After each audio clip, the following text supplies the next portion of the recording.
उत्तराखंड में लोकसभा चुनाव के मद्देनजर गहमा गहमी तेज हो गई है। अनिल बलूनी के लोकसभा चुनाव लड़ते ही कई समीकरण बदलने जा रहे हैं। यह तो स्पष्ट है कि दिग्गजों के टिकट पर खतरा मंडरा रहा है। किन किन दिग्गजों की कुर्सी खतरे में है, किन किन का टिकट कट सकता है, किस तरीके के राजनीतिक समीकरण बन सकते हैं, यह बात लेकर आपके सामने मैं हाजिर हो गया हूं। लेकिन हर बार की तरह मैं आग्रह करूंगा, खबर पर आगे बढ़ो उससे पहले आप इस चैनल को सब्सक्राइब जरूर कर लीजिए और इस रिपोर्ट को आखिर तक जरूर देखिएगा।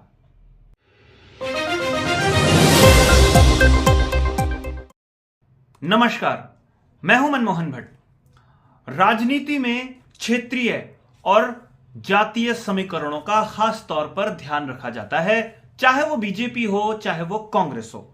सभी लोग जातिगत और क्षेत्रीय आधार पर ही अपने राजनीतिक फैसले करते हैं और टिकट बंटवारे में तो खास तौर पर इसका ध्यान रखा जाता है। लेकिन उत्तराखंड में बीजेपी में कुछ समीकरण बदल गए हैं।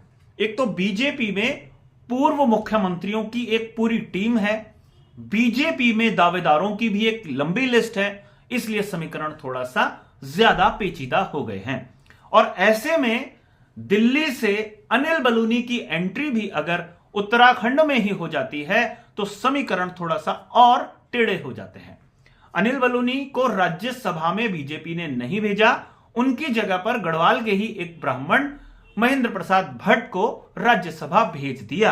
इसके बाद चुनावी चर्चाएं तेज हो गई क्योंकि खबर आने लगी कि बलूनी साहब गढ़वाल संसदीय सीट से चुनाव लड़ सकते हैं। वैसे बलूनी साहब दिल्ली की किसी सीट से भी चुनाव लड़ सकते हैं, इस पर हम एक विस्तृत रिपोर्ट पहले भी बना चुके हैं। लेकिन अगर बलूनी साहब गढ़वाल संसदीय सीट पर चुनाव लड़ने के लिए उतरते हैं तो समीकरण कैसे बदल रहे हैं, यह बताने के लिए मैं आपके सामने आया हूं।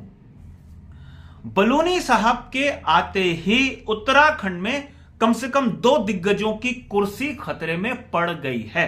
पहली तो तीरथ सिंह रावत की ही, जो अभी तक गढ़वाल संसदीय सीट से सांसद हैं। अगर बलूनी साहब गढ़वाल में लड़ेंगे तो तीरथ सिंह रावत की कुर्सी गई। और दूसरा समीकरण यह है कि गढ़वाल के ब्राह्मण हैं अनिल बलूनी, और अगर बलूनी साहब को उतारा गया गढ़वाल से मैदान में तो गढ़वाल से ही रमेश पोखरियाल निशंक ब्राह्मण हैं। क्या बीजेपी उन्हें हरिद्वार से चुनावी मैदान में उतारेगी, यह एक बड़ा सवाल है।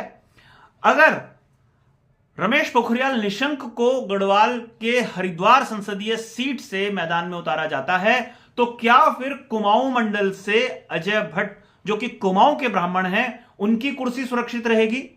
अगर पिछले लोकसभा चुनाव के समीकरणों को हम देखें तो बीजेपी ने 2 ब्राह्मण और 2 राजपूत समुदाय के नेताओं को टिकट दिया था। अल्मोड़ा पिथौरागढ़ सीट चूंकि सुरक्षित सीट है, इसलिए उसकी चर्चा मैं यहां पर ज्यादा नहीं कर रहा हूं, क्योंकि वहां पर अगर अजय टम्टा को रिप्लेस किया जाएगा तो आरक्षित वर्ग के ही किसी व्यक्ति को वो सीट सौंपी जाएगी। अब एक समीकरण और आता है। पूर्व मुख्यमंत्रियों में एक पूर्व मुख्यमंत्री हैं त्रिवेंद्र सिंह रावत, वो भी गढ़वाल संसदीय सीट पर अपनी दावेदारी लगातार पेश कर रहे थे, भ्रमण पर थे पूरे गढ़वाल संसदीय क्षेत्र में। उनकी कुर्सी पर भी संशय मंडरा सकता है। हालांकि सुरक्षित रूप से त्रिवेंद्र सिंह रावत ने भी हरिद्वार और टिहरी संसदीय सीट पर भी अपनी सक्रियता को बनाए रखा। अब अगर बलूनी साहब गढ़वाल से चुनाव मैदान में उतरेंगे तो यह भी स्पष्ट है कि टिहरी संसदीय सीट पर किसी ब्राह्मण को मौका नहीं मिलेगा, यानी यहां से राजपूत समुदाय के किसी व्यक्ति को ही टिकट दिया जा सकता है। वो कौन हो सकता है, यह देखना अभी बाकी है। वैसे एक बात आपको और बताऊं कि जो गढ़वाल संसदीय सीट है वो थोड़ा हाई प्रोफाइल सीट है। चाहे वो रमेश पोखरियाल निशंक हो, चाहे त्रिवेंद्र सिंह रावत हो, चाहे तीरथ सिंह रावत हो, चाहे वर्तमान प्रदेश अध्यक्ष और राज्यसभा सांसद महेंद्र प्रसाद भट्ट हो, चाहे विजय बहुगुणा हो, चाहे कैबिनेट मंत्री धन सिंह रावत हो, चाहे कैबिनेट मंत्री सतपाल महाराज हो, चाहे विधानसभा अध्यक्षा रितु खंडूड़ी हो, चाहे विजय बहुगुणा हो पूर्व मुख्यमंत्री, ये सब मूल रूप से गढ़वाल क्षेत्र के ही, गढ़वाल संसदीय सीट के ही मूल निवासी हैं। अब इतने सारे दावेदारों के बीच में वैसे तो सुबोध उनियाल टिहरी संसदीय सीट पर सक्रिय हैं और टिहरी जनपद के अंतर्गत ही नरेंद्रनगर विधानसभा सीट आती है, लेकिन जब संसदीय सीट की बात आती है तो नरेंद्रनगर भी गढ़वाल संसदीय सीट का हिस्सा हो जाता है। यानी भारी भरकम नेताओं वाले गढ़वाल संसदीय सीट में किसे मौका मिलेगा यह महत्वपूर्ण नहीं है, किसे मौका नहीं मिलेगा यह ज्यादा महत्वपूर्ण है, क्योंकि मौका तो एक ही को मिलेगा, बाकी ज्यादा लोग निराश हो सकते हैं।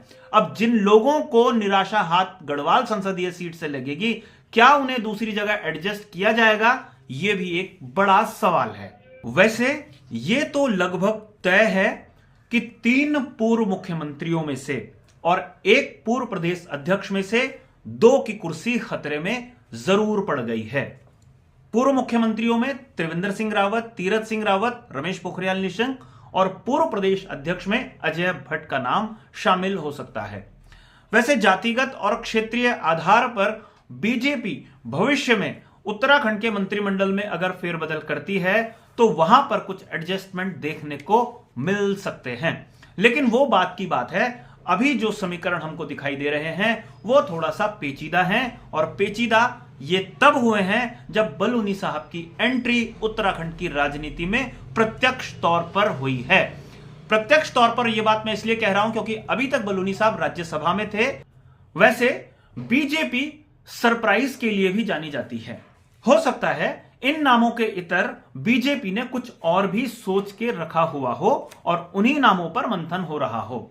जब पार्लियामेंट्री बोर्ड बैठेगा तो हो सकता है कि कुछ चौंकाने वाले फैसले भी दिखाई दे सकते हैं, क्योंकि बीजेपी ने इससे पहले भी उत्तराखंड में बहुत सारे सरप्राइजेस उत्तराखंड के लोगों को दिए हैं। अब देखना यह है कि क्या फैसला शीर्ष नेतृत्व बीजेपी का करता है, किस किस को दावेदारों का जो तमगा है वो मिलता है, किस किस को टिकट मिलते हैं और किस किस को निराशा हाथ लगती है, कौन कौन इस चुनाव के बाद हाशिए पर जाता है।